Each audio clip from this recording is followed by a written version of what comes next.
Bien, continuando con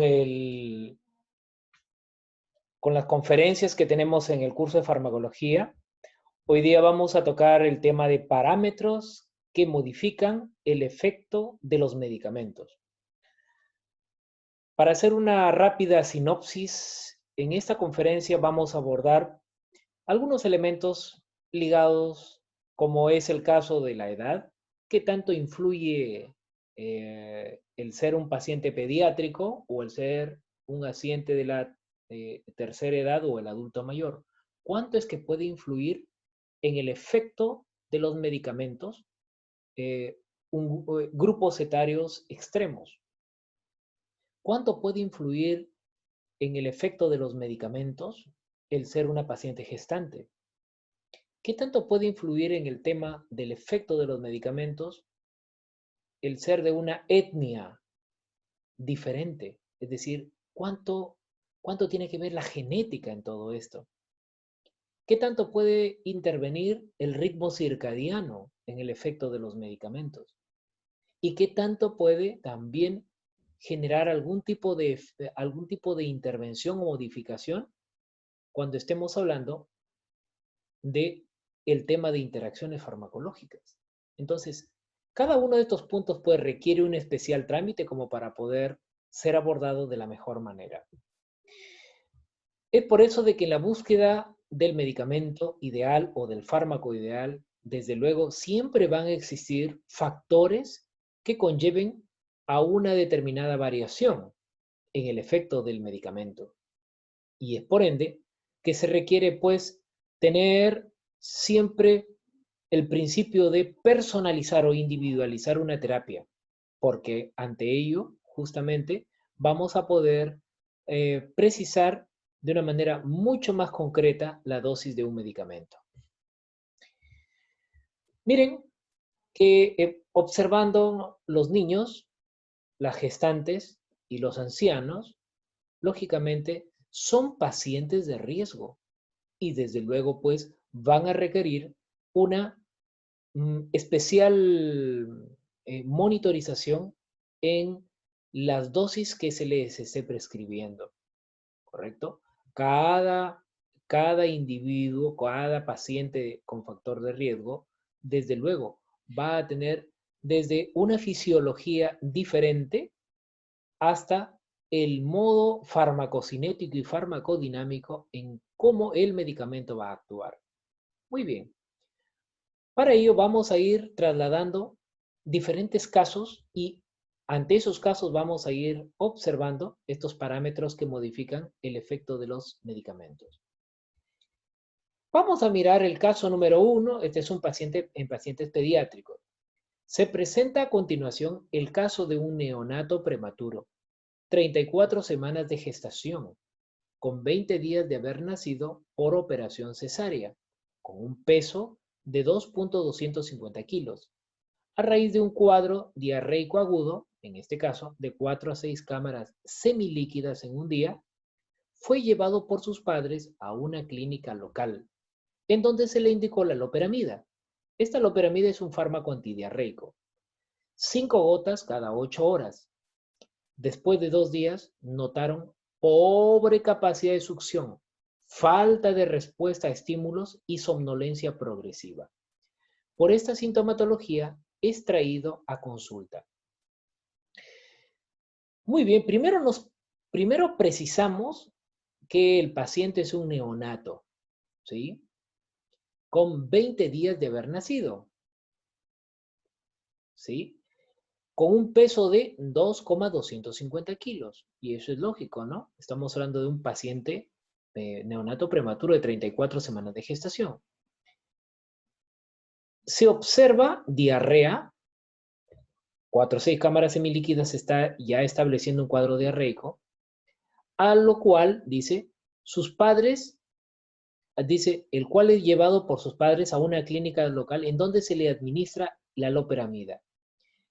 5 gotas cada 8 horas. La loperamida, en primer lugar, es un fármaco que actúa, ¿sí?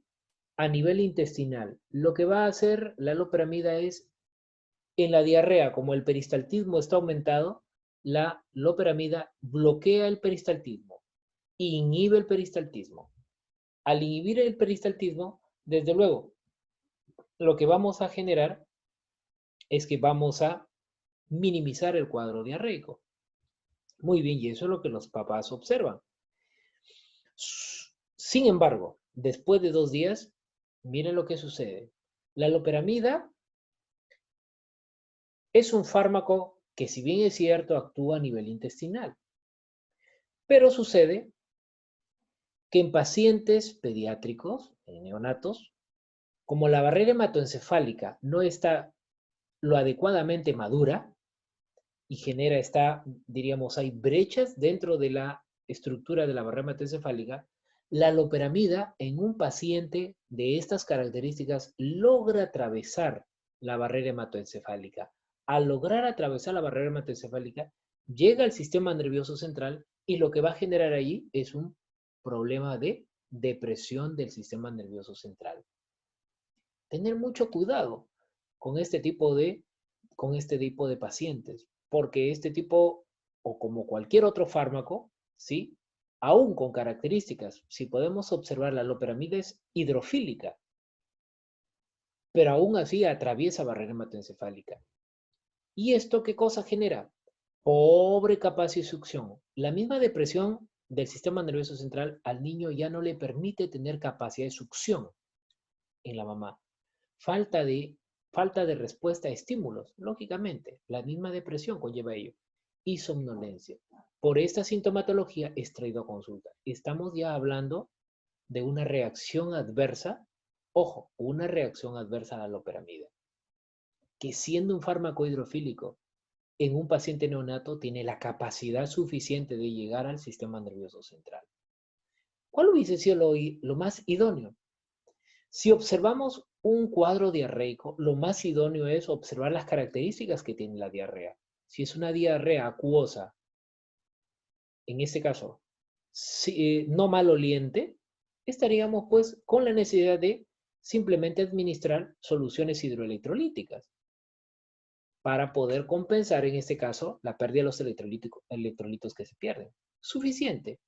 Sin embargo, el uso de estos medicamentos, el caso de la loperamida, ciertamente generó una reacción adversa. Muy bien, este GB es un niño de 1 año, 3 meses de edad.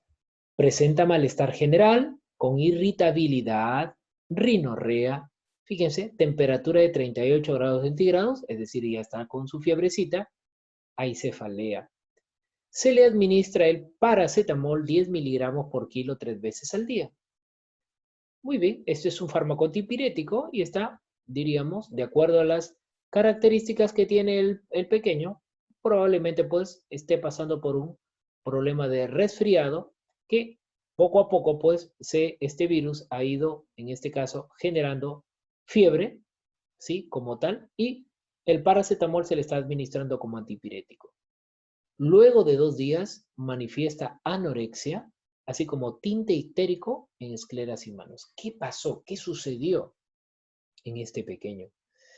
El paracetamol, la prescripción de 10 miligramos por kilogramo de peso corporal, está bien, ajustada a su peso. Y eso justamente en los problemas virales, este tipo de episodios debuta muchas veces con fiebre. Entonces, el niño, luego de 2 días de administrado, se le nota con anorexia. No quiere comer. Y además tinte histérico en escleras, ojo, a nivel ocular y en manos. Recuerden bien, antecedente de desnutrición moderada. Los niños con desnutrición moderada tienen una capacidad, escuchen bien, antioxidante ciertamente disminuida. ¿Qué tiene que ver la capacidad antioxidante enzimática? Al estar disminuida por la desnutrición moderada, el paracetamol, al llegar al hígado, lo que normalmente se realiza, ojo, a nivel de fase 2, es decir, por la fase 2 del metabolismo que tiene el hígado, es que glutatión ayuda para poder facilitar la eliminación del paracetamol. Glutatión es parte de un sistema antioxidante enzimático, en el cual la desnutrición disminuye este sistema. Y al disminuir este sistema, no logra depurar adecuadamente al paracetamol. Al no lograr depurar adecuadamente al paracetamol, el paracetamol es altamente hepatotóxico. Al ser altamente hepatotóxico, desde luego, se incrementa la cantidad de bilirrubina y, lógicamente, estamos notando pues la sintomatología de este cuadro hepatotóxico. Mucho cuidado en el uso del paracetamol, ¿sí? Sobre todo en pacientes desnutridos. En este caso, estamos observando ya gestante, mujer de 25 años, gestante de 22 semanas, que consultó de forma particular a un médico, ojo, general, y debido a que 2 días antes presentaba dolor lumbar, hay una sensación febril, ardor al miccionar. Ya nos estamos dando cuenta que cuando hay dolor lumbar, normalmente suprapúbico, sensación febril y ardor al miccionar, es decir, una disuria, estamos ante un problema llamado infección de tracto urinario, muy frecuente en las gestantes. Sin embargo, se le prescribe, estamos hablando del médico general, naproxeno. Este es un antiinflamatorio no esteroideo. Ácido nalidíxico, ojo, esta es una quinolona de primera generación. Estamos hablando del primo hermano del ciprofloxacino. Este es un antibiótico asociado a fenazopiridina. La fenazopiridina también se le llama piridium, que es un analgésico de las vías urinarias. Entonces está recibiendo naproxeno para el dolor, la inflamación, el ácido nalidíxico, el antibiótico, y la fenazopiridina, en este caso, para el problema de dolor al orinar. El diagnóstico fue infección de tracto urinario por Klebsiella. Muy bien. En primer lugar, en una gestante es simplemente hacer observaciones de la siguiente manera. Las gestantes tienen una fisiología renal ciertamente adaptada a las condiciones que está atravesando. Esto, desde luego, genera algunos cambios en el efecto del medicamento. En primer lugar, medicamentos que pueden cambiar respecto a la no gestante, es decir, pueden volverse más tóxicos, y más tóxicos en el sentido de hacerle daño al feto. Por eso es que el naproxeno, los AINES están contraindicados en el uso de una gestante. Hay que evaluar muchísimo. Solo el paracetamol podría en este caso ser utilizado. El ácido nalidíxico es un antibiótico que también está contraindicado en gestantes. Genera malformación congénita. Entonces, es importante evaluar qué competencias fisiológicas obedecen a una gestante en estos cambios justamente que se están dando. En primer lugar, el pH gástrico, ¿sí?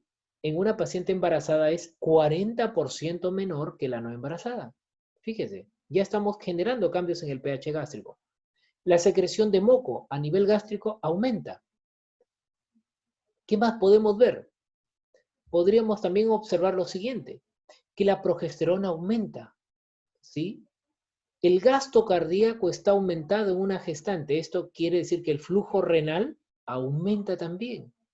Su motilidad intestinal disminuye.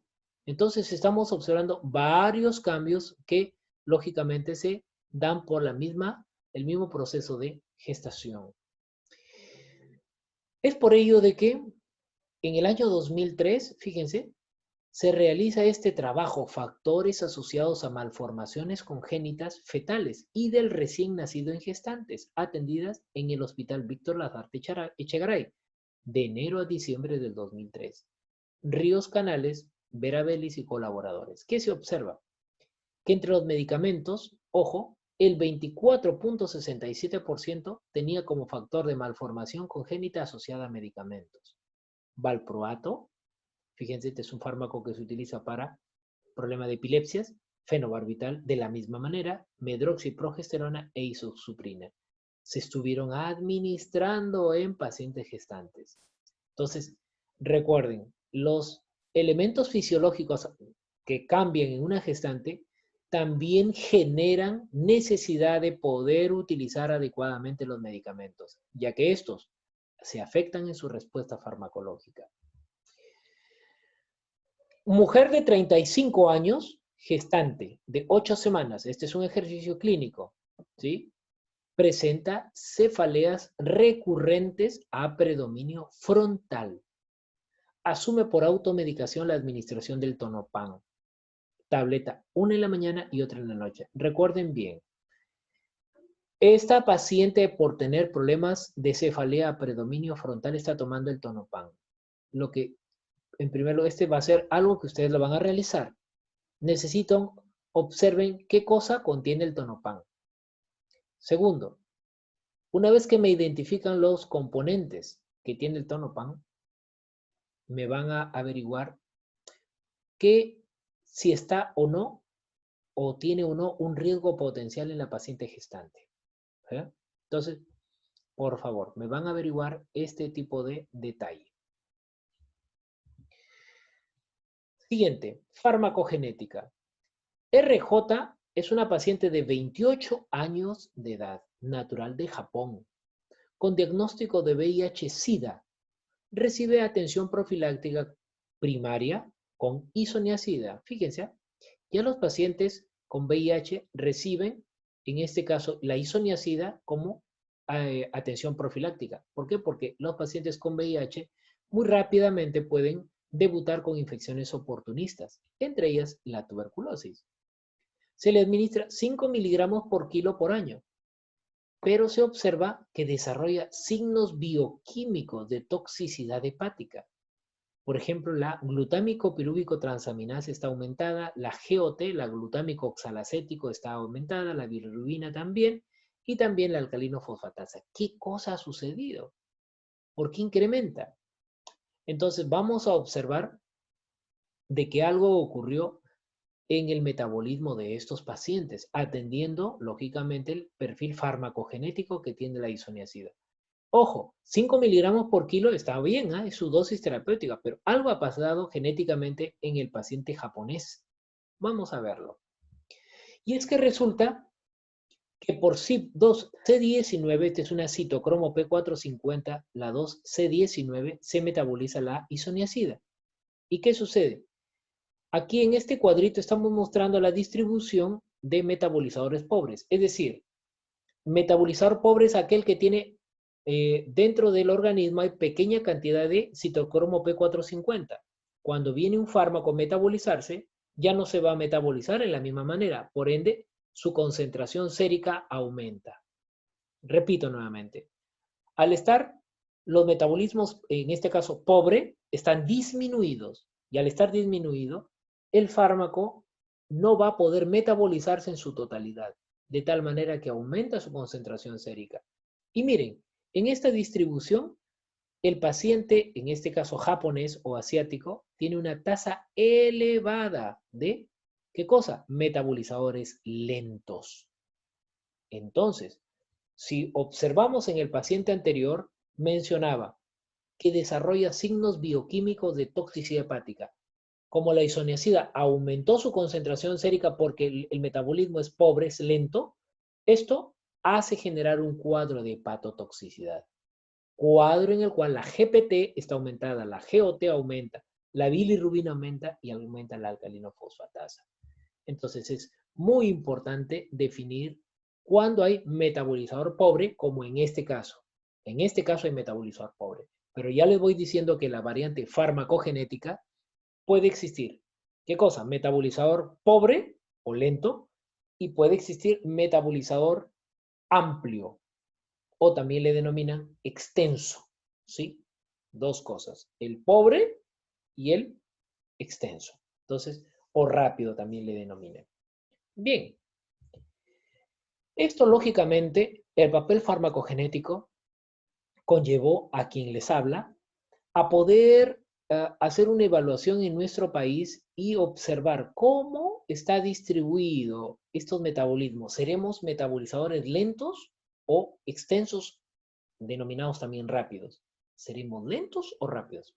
Entonces, en este estudio que estamos haciendo a nivel del país, Se ha prorrateado, por ejemplo, en gente de Uros. Aquí estamos hablando a nivel de Puno, gente de Apurímac, gente de Lima, gente de Iquitos, gente de Amazonas, gente de Lambayeque. Entonces, se está tamizando en todo el país para poder identificar exactamente qué cosa. Este es el estudio del polimorfismo de CYP2D6 en población peruana para aplicación de una terapia farmacológica personalizada. Esa es la idea, de que sabiendo si son pacientes metabolizadores lentos o rápidos, voy a poder tener en cuenta que en este caso nuestro paciente, que está tomando determinados medicamentos que se metabolizan, en este caso por CYP2D6, se pueda corregir la prescripción médica. Esto lógicamente fue presentado como parte de una tesis doctoral que se viene trabajando, ¿sí? Presentado por Ángel Tito Alvarado Yarasca y lógicamente ya estamos por culminar. Esto tiene una metodología adecuada. Normalmente al paciente a través de un hisopado bucal se le extrae, en este caso, el ADN. Hay una extracción propiamente dicha por una metodología. Hay todo un tándem, como se dice, un screening químico que finalmente termina en este caso en la resuspensión del ADN, la amplificación por PCR, en este caso la visualización en electroforesis y la observación del grado de pureza. Esto desde luego pues se realiza en la Universidad de Chile, quien es nuestro colaborador que por alianza estratégica pues nos ayuda a generar toda esta amplificación por PCR, electroforesis y secuenciamiento del mismo. Esto, desde luego, nos conllevó a que en este año, lógicamente, casi nos coge la pandemia por allá en Santiago de Chile, estemos justamente en la Facultad de Medicina de esta universidad prestigiosa en Latinoamérica y estar justamente en el laboratorio de carcinogénesis química y farmacogenética. Entonces, el andar justamente por este tipo de país, con este tipo de escenario, lógicamente enriquece muchísimo para poder hacer un estudio mucho más minucioso de la farmacogenética y sobre todo de determinados citocromo P450. Para esto, lógicamente, ellos tienen pues todo un alcance necesario como termocicladores, sistemas de PCR real time y lógicamente con cabinas de zona limpia con filtros denominados filtros EPA, que lógicamente facilitan muchísimo la investigación en farmacogenética. Aquí estamos en este caso observando los primers, los reactivos que van a servir pues justamente los kits enzimáticos que van a servir justamente para la valoración si hay o no metabolizador lento o rápido de determinada citocromo P450. Cabina de flujo laminar, estamos justamente haciendo la investigación de determinada citocromo P450, equipos como el nanodrop, el espectrofotómetro, en este caso V de 230 a 280 nanómetros. Este equipo es interesantísimo porque se requieren pequeñas cantidades de microgotas para poder evaluar y determinar la farmacogenética, en este caso, de un medicamento. Ahí estamos justamente utilizando una pequeña gotita para poder evaluar si son determinados citocromo P450 metabolizadores rápidos o lentos. En este caso, la CYP2D6. Aquí justamente con nuestros estudiantes chilenos del programa de doctorado, en el cual pues estamos visualizando justamente los resultados de estas citocromo P450. Y en el caso especial de la CYP2D6, lo hemos llevado a este primer Congreso Latinoamericano de Farmacogenómica y Medicina Personalizada en Chile, en Viña del Mar, en el cual, fíjense, los autores Ángel Alvarado, Yoho Kim, Daniel Ore Chávez, Alberto Salazar Granada y mi persona, se concluyó que ahí dice, se detectó la presencia de polimorfismos nuevos, de alelos y genotipos metabolizadores lentos y genotipos desconocidos.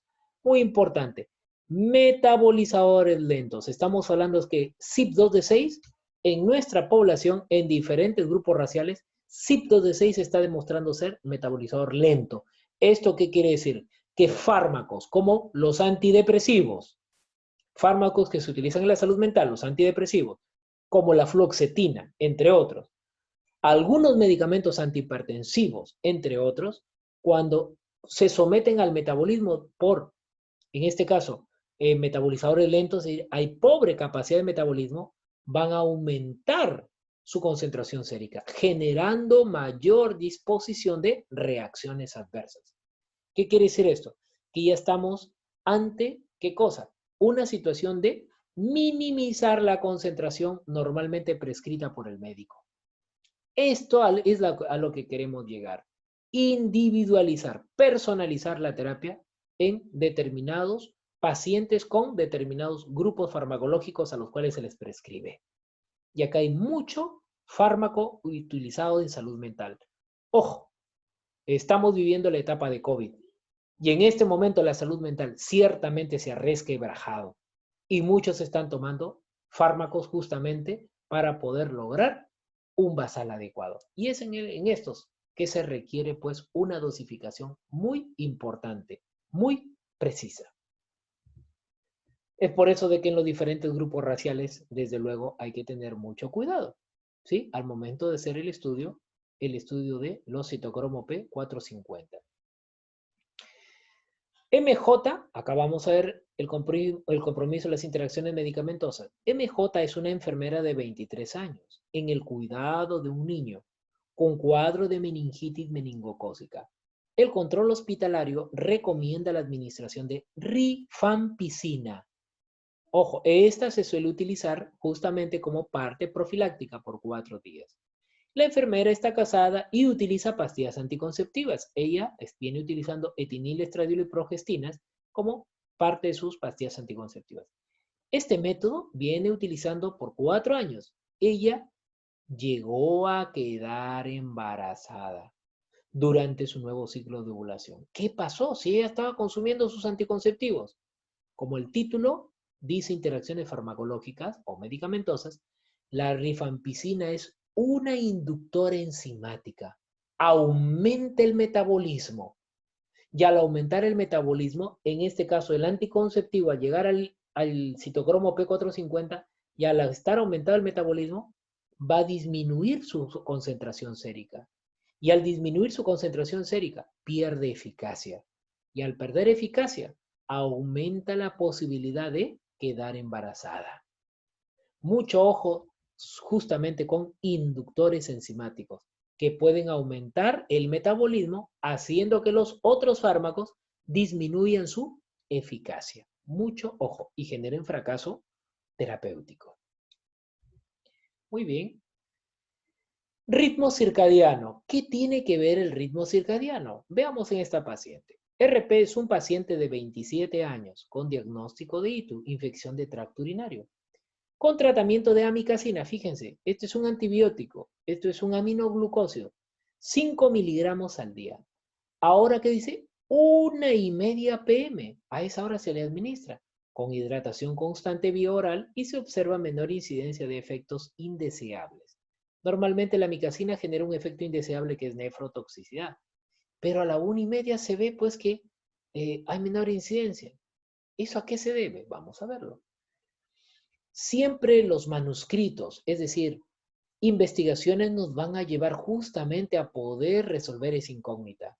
Dice aquí, nefrotoxicidad de aminoglucósidos, modelo, simulación y control. Al final dice, the lowest level, el menor nivel de nefrotoxicidad, lógicamente está vista por los aminoglucósidos, fue observado dice, cuando los aminoglucósidos fueron administrados, ojo, a la 1:30 p.m. ¿Qué podemos observar? Que se disminuye el poder, en este caso, la parte nefrotóxica. Aún tomando también situaciones como una buena hidratación, se lograría minimizar. Tener siempre adecuado que hay un ritmo circadiano, en este caso para los aminoglucósidos. Fíjense, por ejemplo, los corticoides. Si es una tableta al día, como es el caso de la prednisona, se suele administrar, en este caso, en horario vespertino, entre 3 y 5 de la tarde.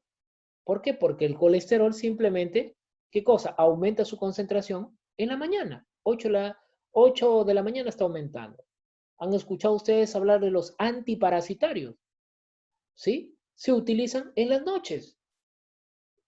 el albendazol, que se utiliza muchas veces para el tema de parásitos, oxiuros, entre otros, se utiliza justo en el momento en el cual sale el gusanito. Y estamos hablando que justamente en las noches suele salir, ¿sí? Entonces, es muy importante precisar el momento por intervalo de dosis que sea el más adecuado en un paciente, porque muchos de los fármacos tienen un ritmo circadiano. Muchísimas gracias por la atención brindada.